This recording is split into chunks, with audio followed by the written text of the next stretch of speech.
2026ರ 61ನೇ ಪಂದ್ಯದಲ್ಲಿ ಪಂಜಾಬ್ ಕಿಂಗ್ಸ್ ಹಾಗೂ royal Challengers Bengaluru ತಂಡಗಳು ಮುಖಾಮುಖಿಯಾಗಿದ್ದು, ಕಳೆದ ಬಾರಿಯ ಫೈನಲಿಸ್ಟ್ಗಳ ನಡುವಿನ ಪಂದ್ಯ ಆಗಿದ್ದರಿಂದ ಸಾಕಷ್ಟು ನಿರೀಕ್ಷೆಗಳಿದ್ದವು.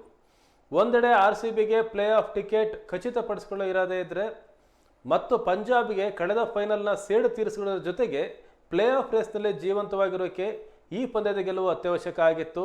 ಆದರೆ ಈ ಪಂದ್ಯದಲ್ಲೇ ಕಳೆದ ಬಾರಿಯ ಫೈನಲ್ ಫಲಿತಾಂಶವನ್ನು ಪುನರಾವರ್ತಿಸಿದ ಆರ್ಸಿಬಿ ಪಂಜಾಬ್ ಕಿಂಗ್ಸ್ ತಂಡವನ್ನು ಮಣಿಸುವ ಮೂಲಕ ತನ್ನ ಗೆಲುವಿನ ಓಟವನ್ನು ಮುಂದುವರಿಸಿದೆ.